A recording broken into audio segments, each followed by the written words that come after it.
Hello प्यारे बच्चों, आज हम एमपी बोर्ड कक्षा 5 क्लास 5 भाषा भारती हिंदी के अंतर्गत पाठ 10 नीति के दोहे के प्रश्नों के उत्तर को सॉल्व करेंगे। अभ्यास बोध प्रश्न। प्रश्न 1, निम्नलिखित शब्दों के अर्थ शब्दकोश से खोजकर लिखिए। हमको शब्दों के अर्थ लिखना है शब्दकोश से खोजकर। ताही, ताही का मतलब होता है उसको। कागा का मतलब होता है कौवा। तोको का मतलब होता है तुमको। उद्यम का मतलब होता है परिश्रम, मेहनत, है ना, परिश्रम और या फिर मेहनत भी कह सकते हैं। करुए का मतलब होता है कड़वे। चाहियत का मतलब होता है चाहिए। काको का मतलब होता है किसको। साँच का मतलब होता है सच या फिर सत्य। यद्यपि का मतलब होता है यद्यपि। शिला का मतलब होता है पत्थर। कंचन का मतलब होता है सोना। सिल का मतलब होता है पत्थर। वाको का मतलब होता है उसको। कासो का मतलब किससे। जड़मति माने बुद्धिहीन। अपावन माने अपवित्र। पौन माने हवा। अब है प्रश्न नंबर 2, निम्नलिखित प्रश्नों के उत्तर लिखिए। कवि ने सत्य को किसके बराबर बताया है ना। तो हम उत्तर लिख सकते हैं कवि ने सत्य को किसके की जगह क्या लिख देंगे, हम तप लिख देंगे। कवि ने सत्य को तप के बराबर बताया है ना। क्वेश्चन में से ही आंसर बन गया। तो का उत्तर देखते हैं। कवि ने सत्य को तप के बराबर बताया है। अब है ख, उत्तम विद्या क्यों प्राप्त करना चाहिए। तो इसका उत्तर है ख, उत्तम विद्या प्राप्त करने से ज्ञान की प्राप्ति होती है। ज्ञान प्राप्त होने से संसार में जीने की दिशा मिलती है। व्यक्ति जीवन यापन का हुनर सीखता है और व्यक्ति योग्य, बुद्धिमान और चरित्रवान बनता है। अब है ग, रस्सी शिला पर कैसे निशान बना देती है। तो इसका उत्तर है जब रस्सी को बार बार एक ही जगह पर रगड़ा जाता है तो रस्सी का किनारा पत्थर की सतह से टकराता है, जिससे छोटे छोटे उभार बन जाते हैं जो निशान के रूप में दिखाई देते हैं, है ना, दिखते हैं। ये निरंतर घर्षण का परिणाम है, मतलब बार बार घिसने से, है ना, क्या होता है, पत्थर पर निशान पड़ जाते हैं। किस चीज़ के, रस्सी के बार बार घिसने से पत्थर पर निशान पड़ जाते हैं। अब है घा, कोयल और कौवा की बोली में क्या अंतर है। तो इसका उत्तर है कोयल की बोली मीठी है, जिसे सुनकर लोगों को आनंद आता है, माने अच्छा लगता है। जबकि कौवे की बोली कर्कश है, कठोर है। कोयल कैसे बोलती है, कुहू कुहू बोलती है ना। आप लोगों ने भी सुना होगा कोयल की आवाज़, है ना, कैसे बोलती है, कुहू कुहू, मन को बड़ी अच्छी लगती है। लेकिन कौवा कैसे बोलता है, काव काव, है ना, तो अच्छी नहीं लगती कौवे की बोली। अब है इंगा, कवि ने दुर्जनों को दंडित करने के लिए क्या कहा और क्यों। तो इसका उत्तर है कवि ने दुर्जनों को दंडित करने के लिए कहा, है ना, इंगा, है ना, इंगा का आंसर है ये। कवि ने दुर्जनों को, माने दुर्जन क्या होता है, बुरे लोगों को, है ना, दुष्ट बुरे लोगों को, है ना। कवि ने दुर्जनों को दंडित करने के लिए, मतलब दंडित करने के लिए माने सजा देने के लिए कहा, पनिशमेंट देने के लिए, है ना। कवि ने बुरे लोगों को सब पनिशमेंट करने के लिए कहा, है ना। तो अपन इस लिखेंगे कवि ने दुर्जनों को दंडित करने के लिए कहा। कड़वी खीरे को सिर से काटकर। वह नमक मलने का उदाहरण देते हुए दुर्जनों को कठोर दंड देने के लिए कहा, ताकि उन्हें उनके बुरे कर्म के लिए सबक मिल सके। अब है क्वेश्चन नंबर 3, प्रश्न नंबर 3, कविता की पंक्तियों के अर्थानुसार सही जोड़ी बनाइए। अब ये कविता की पंक्तियां दी हैं, है ना, और कविता की पंक्ति दी हुई है और ये कविता की पंक्तियों के अर्थ दिए हैं। तो हमको क्या करना है, जोड़ी बनाना है। अब है का, जो तो को कांटा बोवे, माने जो तुम्हारे लिए कांटा बोता है, तो इसका होगा जो तुझे कांटा बोता है। फिर खा है करत करत अभ्यास के, तो इसका अर्थ है बार बार के अभ्यास करने से मूर्ख भी विद्वान बन सकते हैं। फिर गा, ज्यों पंखा की पौन, तो इसका अर्थ है जैसे पंखा से हवा मिलती है। फिर है घा, मुझसा बुरा ना कोई, इसका मतलब है मेरे समान कोई बुरा नहीं है। इंगा, तुलसी मीठे वचन ते, माने इसका मतलब है मीठा बोलने से चारों ओर सभी प्रसन्नता का अनुभव करते हैं। तो उत्तर देखते हैं। का, जो तो को कांटा बुबे, मतलब जो तुम्हें कांटा बोता है। खा, करत करत अभ्यास की, माने इसका मतलब होता है बार बार अभ्यास करने से, बार बार किसी भी चीज़ की प्रैक्टिस करने से, पढ़ने से, है ना, मूर्ख भी विद्वान बन सकते हैं। तो जो मूर्ख भी होते हैं वो कैसे हो सकते हैं, मूर्ख भी कैसे बन सकते हैं, इंटेलिजेंट बन सकते हैं, है ना। गा, ज्यों पंखा की पौन, इसका मतलब होता है जैसे पंखा से हवा मिलती है। फिर घा, मुझसा बुरा ना कोई, मेरे समान कोई बुरा नहीं। फिर एंगा, तुलसी मीठे वचन ते, मीठा बोलने से चारों ओर सभी प्रसन्नता का अनुभव करते हैं, मतलब सभी लोगों को कैसा लगता है, बहुत अच्छा लगता है, बहुत खुशी मिलती है।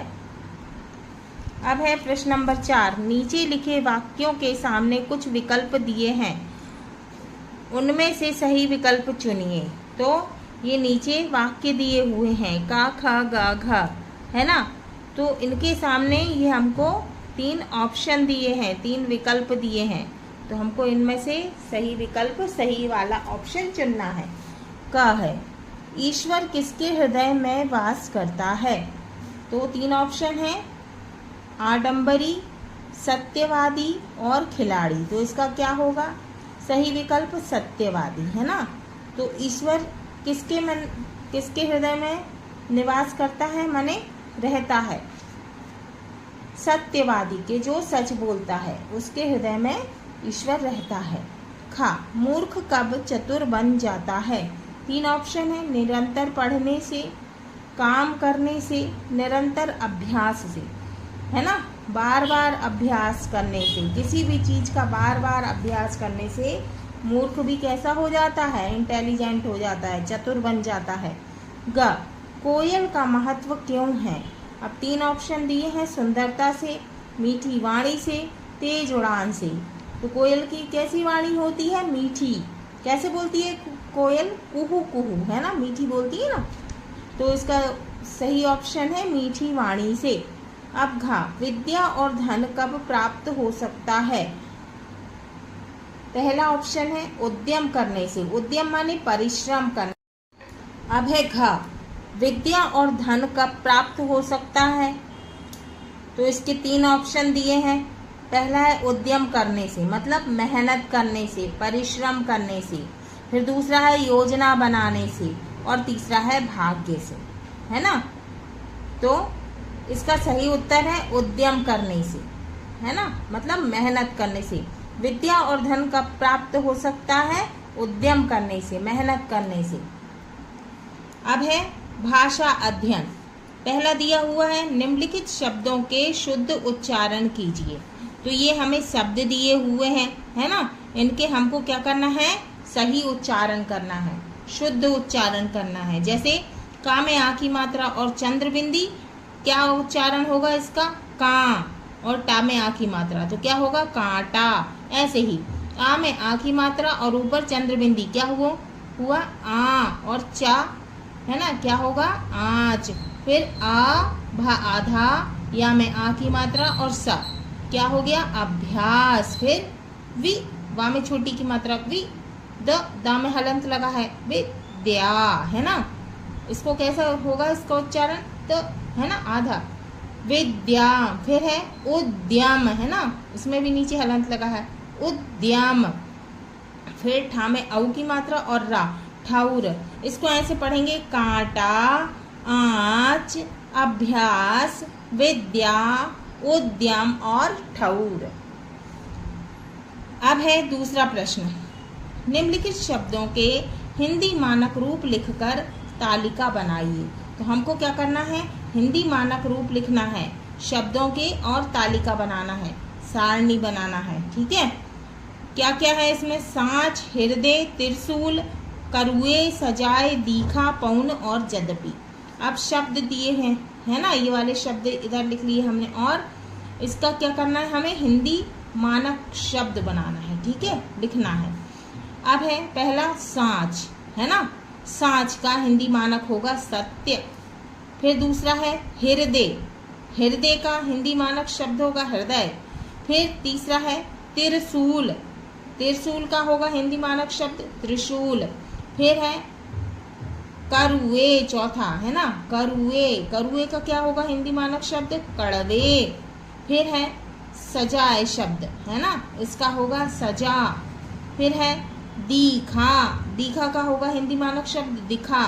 फिर है पौन, पौन का मतलब होता है हवा या फिर पवन, है ना, क्या होगा पवन।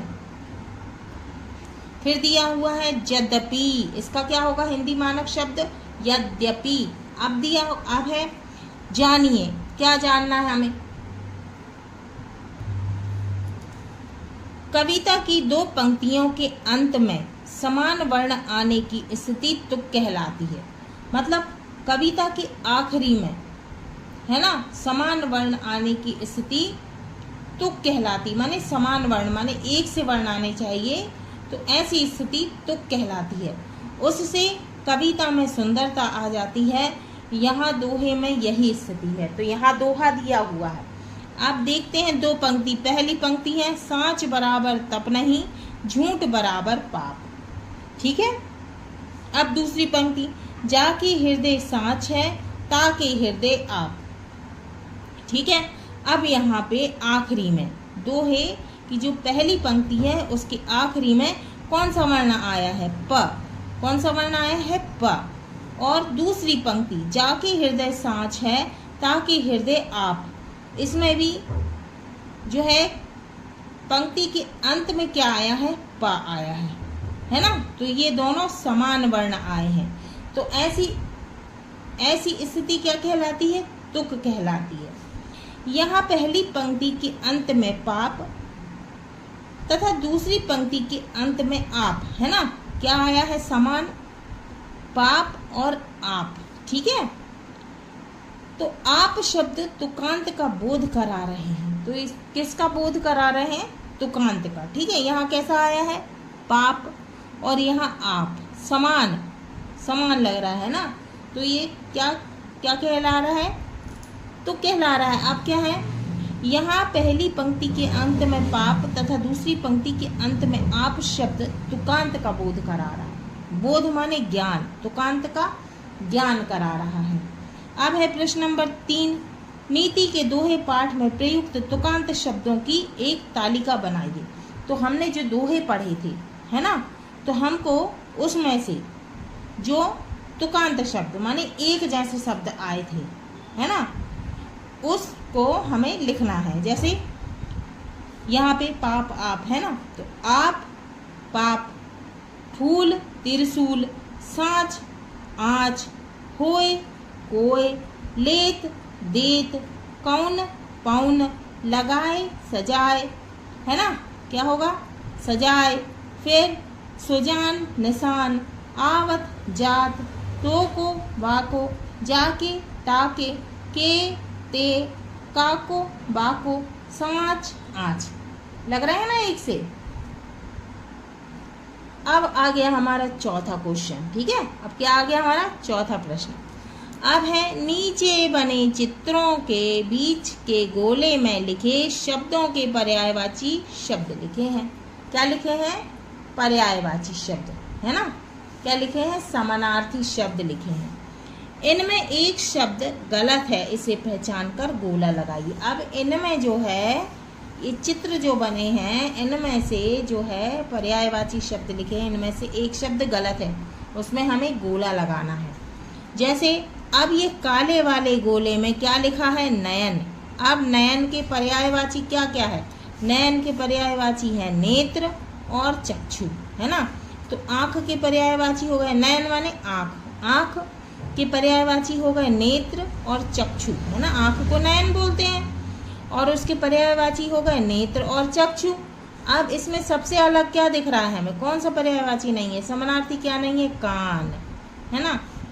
अब हमको दिया है ये काले वाले गोले में पेड़, है ना। अब इसके समानार्थी शब्द क्या हुए, पेड़ का समानार्थी होता है तरु और वृक्ष, पेड़ का मतलब होता है तरु और वृक्ष, है ना। अब लता इसमें समानार्थी नहीं है, लता क्या है, बेल है, ठीक है। अब है पुत्र, है ना, तो हमने लता में गोला लगा दिया, ठीक है। अब ये काले वाले गोले में दिया हुआ है पुत्र। अब पुत्र के समानार्थी क्या होगा, पुत्र का मतलब होता है सुत और पुत्र का मतलब होता है बेटा, है ना।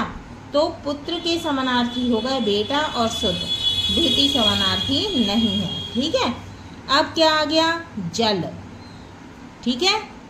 अब काले वाले गोले में लिखा है जल। अब जल का मतलब क्या होता है, नीर भी होता है पानी भी होता है, ठीक है।